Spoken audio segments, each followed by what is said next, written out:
You asked for it, and the Creative Assembly finally, with great reluctance, delivered, actually giving dates for all the upcoming DLC and patches to the much maligned Warhammer 3's release. Keeping with their promise of transparency, they are calling this a State of the Game post and promise to update it once every quarter. And in case you're one of the people that thinks Warhammer 3 is going to be abandoned like Total War 3 Kingdoms, they did include an official statement promising continued support over the next few years. But let's take a look at what's actually on the roadmap.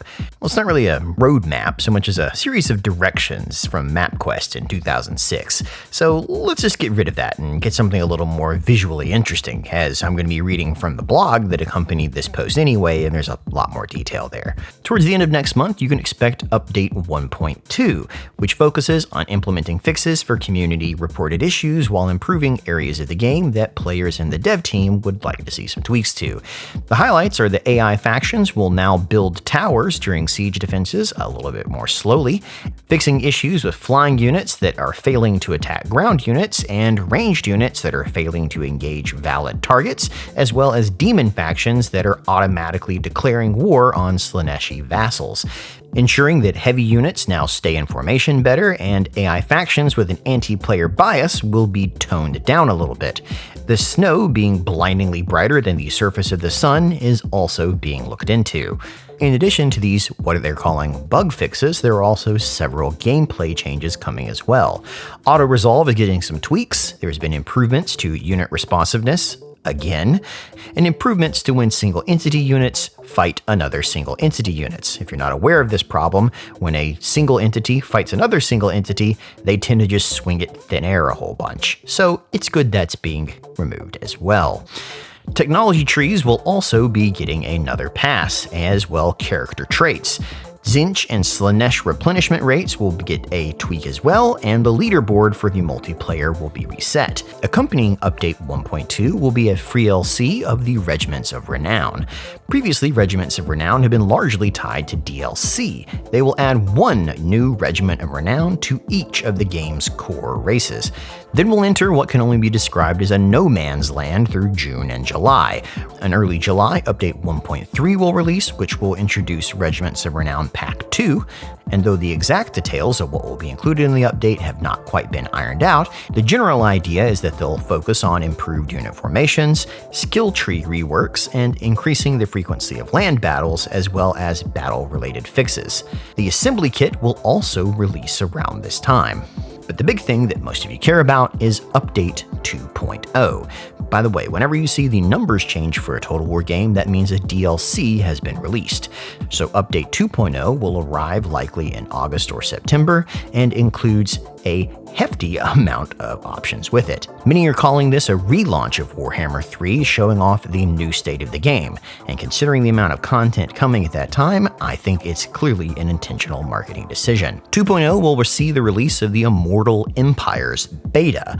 That's right, folks, they're calling it a beta, so you can opt into the beta if you'd like to play the combined map, but by calling it a beta, it also means you can't complain about it as much, because don't you know, it's not entirely finished. It's a little bit of corporate-y speak, but we at least get the combined map sooner, so we'll call it a win for now. 2.0 will also see our first Old World update with the Warriors of Chaos. Widely considered to be one of the worst implemented factions in the history of the franchise, it's nice to see they're going to get another pass. And it would not surprise you to hear that the DLC releasing alongside the new combined map will be focused on the Warriors of Chaos. They're calling it Lord Pack 1, and it will introduce several new legendary lords, regular lords, heroes, and a variety of units to deploy across the grand campaign and multiplayer settings. But the key difference is that there will be 4 champions joining this roster, which is another hint that it is likely Warriors of Chaos related, with one of the either mortal or ascended champions for each of the major chaos gods. The fourth and final thing happening at the same time Immortal Empires releases will be Blood Pack 3, which adds a ton of new particle and visual effects to the game. If you previously bought the Blood Pack for Warhammer 1 or 2, you will have it automatically unlocked again for Game 3. So you can put your pitchforks down on that one if you've already bought in previously. Which brings us to Quarter 4, also called October, November, and December. Surprise, but when you release a new campaign to hundreds of thousands of players, they're going to discover bugs, and Update 2.1 will focus on squashing as many of those as possible. They already know it's going to happen, so they went ahead and put it on the chart now. Update 2.1 will also come with Regiments of Renown Pack 3. So as you play it, make sure to leave community feedback so that they can take those notes and apply them as they can. Then rounding out the year will either be Update 2.2 or 3.0.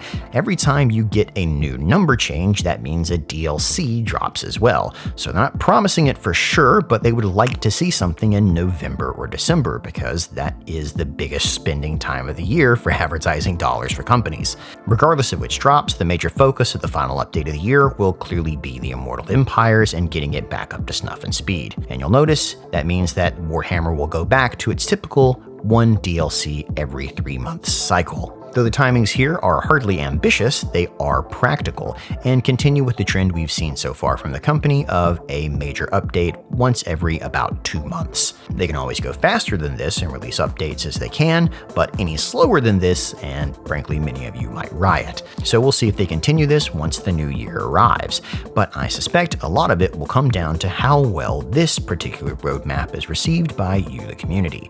Things they're looking to tackle in 2023 are fixing the chat system in Total War, which, if any of you have ever used it, is just abysmal.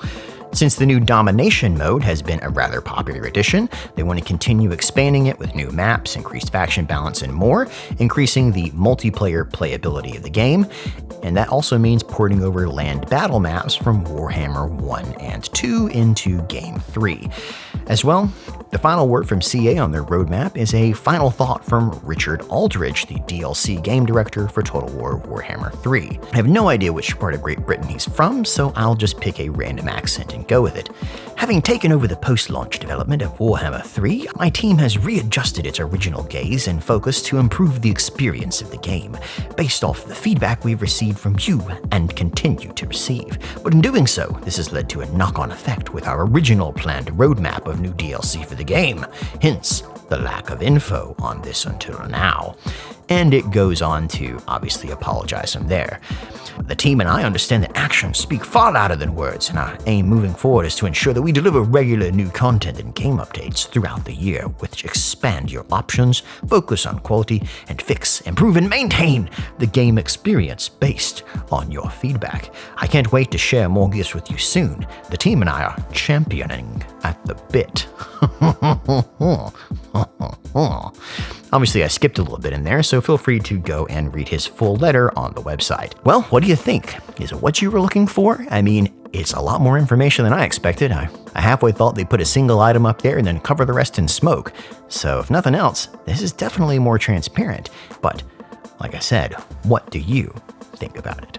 That's all for now. Stay tuned to this channel for any updates as it happens, but I wouldn't expect much from us until July, it sounds like, because there's just not going to be a lot going on here. So yeah, expect a little more tangential content and experimental videos in the future. But as always, thanks for watching.